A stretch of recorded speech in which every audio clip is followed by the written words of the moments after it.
নমস্কাৰ প্ৰিয় দৰ্শকসকল, আছামিজ জিকে অফিচিয়েল চেনেলটোলৈ আপোনালোক সকলোকে পুনৰবাৰ স্বাগতম জনাইছোঁ।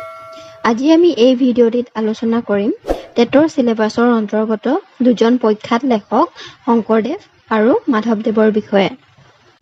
এই দুয়োজন প্ৰখ্যাত লেখকৰ বিষয়ে আহিব পৰা সকলো প্ৰশ্ন উত্তৰৰ লগতে ইতিমধ্যে হৈ যোৱা টেট পৰীক্ষাতনো কেনেধৰণৰ এই দুয়োজন লেখকৰ বিষয়ে প্ৰশ্ন আহিছিল সেইখিনিও আজি এই ভিডিঅ'টোত আলোচনা কৰা হ'ব।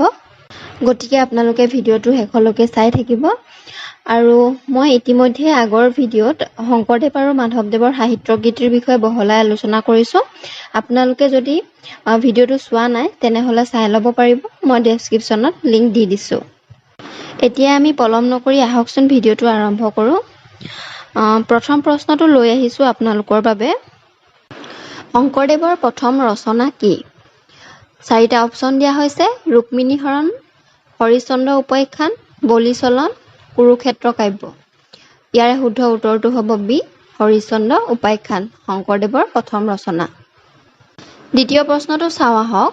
শংকৰদেৱৰ গুণমালা পুথিখন কি চন্দত ৰচিত? চাৰিটা অপশ্যন দিয়া হৈছে: মিত্ৰাক্ষৰ চন্দ, অমিত্ৰাক্ষৰ চন্দ, মুক্তক চন্দ নে কুসুমালা চন্দ। ইয়াৰে শুদ্ধ উত্তৰটো হ'ব ডি, কুসুমালা চন্দ। এইখিনিতে আপোনালোকে দেখিছে চাগৈ এই প্ৰশ্নটো 2019 বৰ্ষত আহিছিল টেট পৰীক্ষাত, গতিকে মই ব্ৰেকেটত লিখি দিছোঁ। তাৰ পাছৰ প্ৰশ্নটো চাওঁ আহক। এই প্ৰশ্নটো 2019 বৰ্ষৰ টেট পৰীক্ষাত আহিছিল। বৰগীতক কোনজন পণ্ডিতে নবুল নাম্বাৰ বুলি কৈছিল? চাৰিটা অপশ্যন দিয়া হৈছে: বাণীকান্ত কাকতি, কালিৰাম মেধি, মহেশ্বৰ নেওগ, উপেন্দ্ৰনাথ গোস্বামী। ইয়াৰে শুদ্ধ উত্তৰটো হ'ব এ, বাণীকান্ত কাকতিয়ে বৰগীতক নবেল নাম্বাৰ বুলি কৈছিল। তাৰ পাছৰ প্ৰশ্নটো চাওঁ আহক। শংকৰদেৱৰ একমাত্ৰ সংস্কৃত ভাষাৰ গ্ৰন্থখনৰ নাম কি? চাৰিটা অপশ্যন দিয়া হৈছে: ভক্তি ৰত্নাৱলী, ভক্তি ৰত্নাকৰ, ভক্তি প্ৰদীপ আৰু দশম।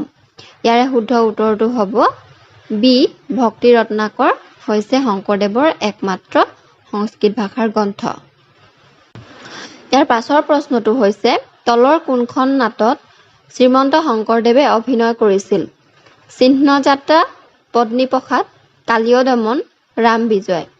ইয়াৰে শুদ্ধ উত্তৰটো হ'ব এ, এই নাটকখনত শংকৰদেৱে অভিনয় কৰিছিল। তাৰ পাছৰ প্ৰশ্নটো চাওঁ আহক। শংকৰদেৱৰ হাতীমাৰি ভুৰুকাত ভৰোৱা গ্ৰন্থখনৰ নাম কি? ৰুক্মিণী হৰণ কাব্য, গুণমালা, কীৰ্তন আৰু দশম। ইয়াৰে শুদ্ধ উত্তৰটো হ'ব বি, গুণমালা।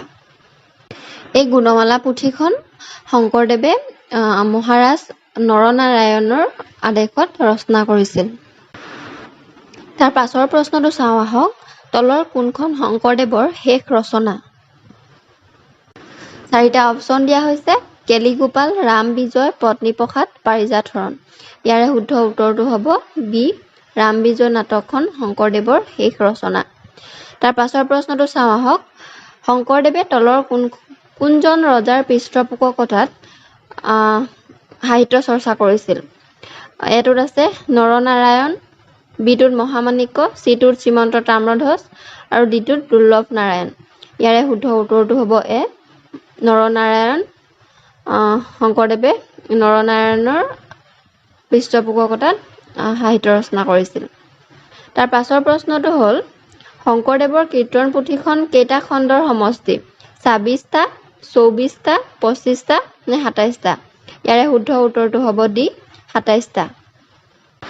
তাৰ পাছৰ প্ৰশ্নটো চাওঁ আহক। শংকৰদেৱে ৰচনা কৰা প্ৰথম অংকীয়া নাটকখন কি? ৰাম বিজয়, পত্নীপ্ৰসাদ, ৰুক্মিণী হৰণ, কেলিগোপাল। ইয়াৰে শুদ্ধ উত্তৰটো হ'ব বি, পত্নীপ্ৰসাদ। এইখন হৈছে শংকৰদেৱৰ প্ৰথম অংকীয়া নাটক। তাৰ পাছৰ প্ৰশ্নটো চাওঁ আহক। শংকৰদেৱে ৰচনা কৰা প্ৰথম বৰগীতটো কি? চাৰিটা অপশ্যন দিয়া হৈছে: শুন শুন ৰে সুৰ, মন মেৰি ৰাম চৰণেহি লাগো, গোপালে কি গতি কৰিলে, ওপৰৰ এটাও নহয়। ইয়াৰে শুদ্ধ উত্তৰটো হ'ব বিটো, মন মেৰি ৰাম চৰণেহি লাগো। ইয়াৰ পিছৰ প্ৰশ্নটো চাওঁ আহক।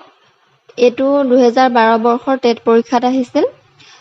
শ্ৰীমন্ত শংকৰদেৱে ৰচনা কৰা নাট কোনখন? ৰাস যাত্ৰা, পাৰিজাত হৰণ, অৰ্জুন ভঞ্জন নে চুৰধৰা। ইয়াৰে শুদ্ধ উত্তৰটো হ'ব বিটো পাৰিজাত হৰণ হৈছে শংকৰদেৱৰ নাট।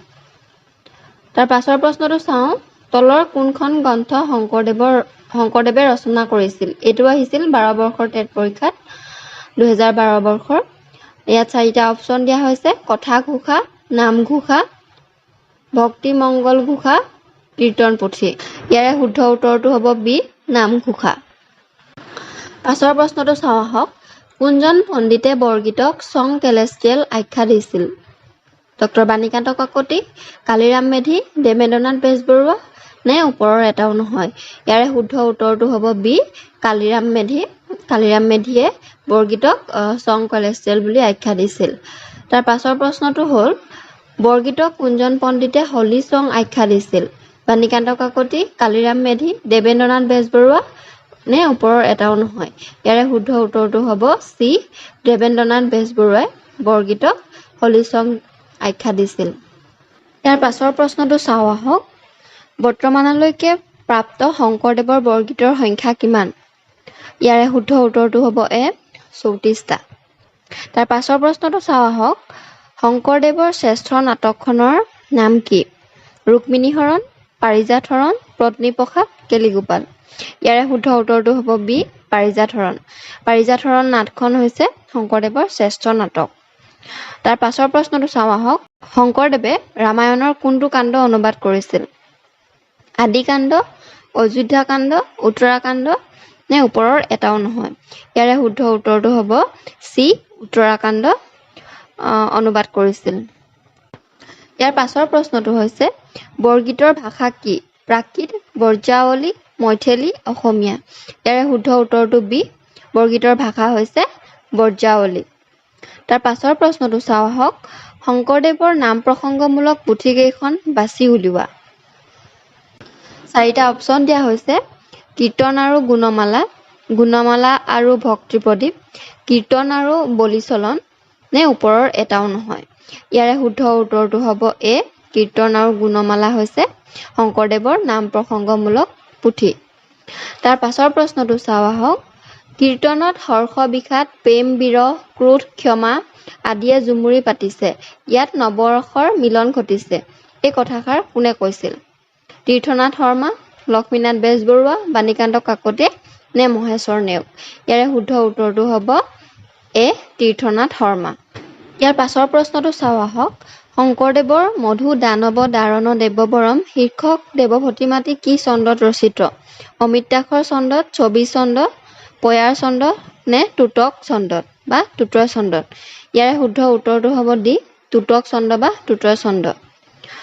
তাৰ পাছৰ প্ৰশ্নটো চাওঁ আহক, শংকৰদেৱে ৰচনা কৰা ভটিমাৰ থোল বাছি উলিওৱা। এটোত দিয়া হৈছে দেৱভটিমা, ৰাজভটিমা, নাট ভটিমা। দ্বিতীয়টোত দিয়া হৈছে দেৱভটিমা, ৰাজভটিমা আৰু গুৰু ভটিমা। চি অপশ্যনটোত দিয়া হৈছে গুৰু ভটিমা, ৰাজভটিমা নে ওপৰৰ এটাও নহয়? ইয়াৰে শুদ্ধ উত্তৰটো হ'ব এ দেৱভটিমা, ৰাজভটিমা আৰু নাট ভটিমা শংকৰদেৱৰ সৃষ্টি। তাৰ পাছৰ প্ৰশ্নটো চাওঁ, শংকৰদেৱে তলৰ কোনখন সত্ৰ প্ৰতিষ্ঠা কৰিছিল? বেলগুৰি সত্ৰ, সুন্দৰীদিয়া সত্ৰ, ব্যাকুচি সত্ৰ নে সুদিয়া সত্ৰ? ইয়াৰে শুদ্ধ উত্তৰটো হ'ব এ শংকৰদেৱে প্ৰতিষ্ঠা কৰা সত্ৰখন হৈছে বেলগুৰি সত্ৰ। এতিয়া আমি চাম মাধৱদেৱৰ বিষয়ে হ'ব পৰা সম্ভাৱ্য প্ৰশ্নসমূহৰ বিষয়ে। প্ৰথম প্ৰশ্নটো চাওঁ আহক, মাধৱদেৱৰ নামঘোষাক কোনজন ভাষাবিদে মহাপ্ৰস্থানিক গীত বুলি আখ্যা দিছিল?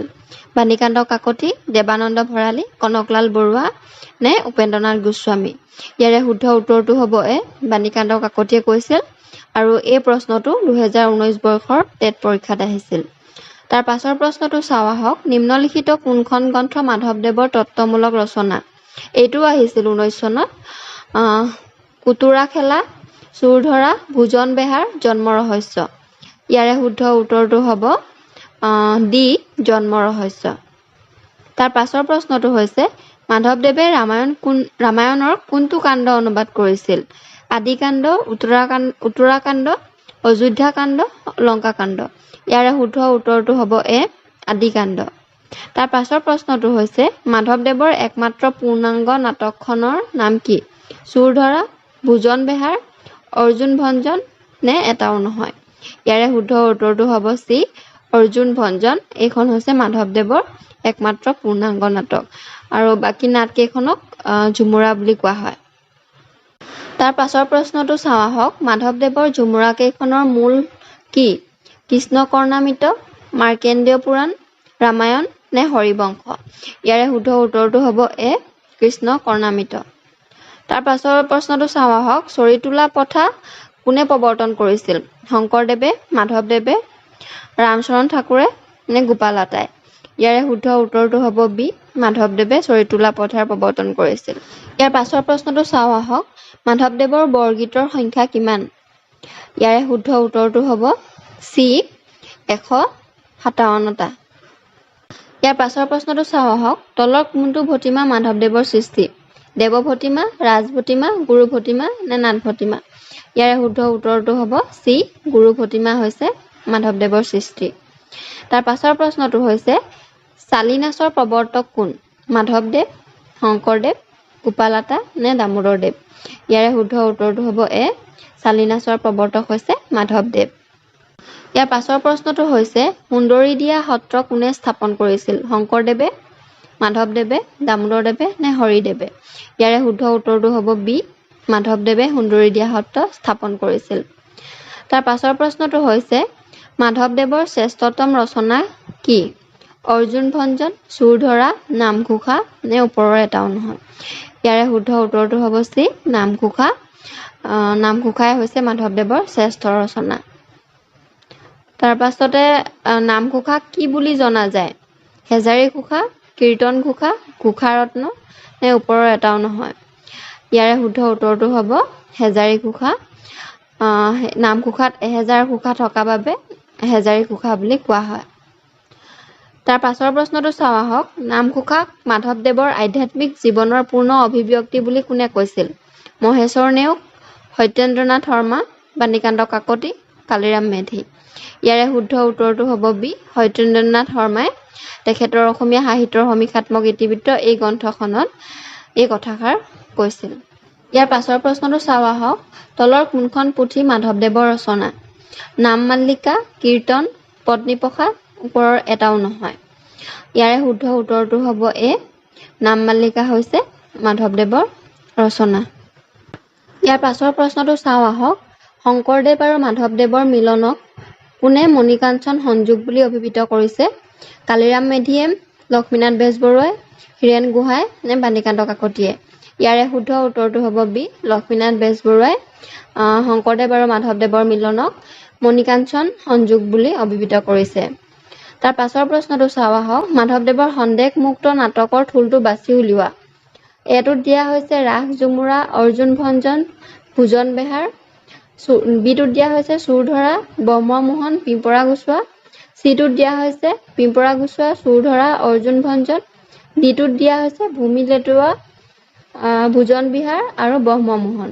ইয়াৰে শুদ্ধ উত্তৰটো হ'ব চিটো পিম্পৰা গুচোৱা, চুৰধৰা আৰু অৰ্জুন ভঞ্জন। গতিকে আজিৰ এই ভিডিঅ'টোত মই আপোনালোকক শংকৰদেৱ আৰু মাধৱদেৱৰ বিষয়ে হ'ব পৰা আটাইবোৰ সম্ভাৱ্য প্ৰশ্ন দিবলৈ চেষ্টা কৰিলোঁ।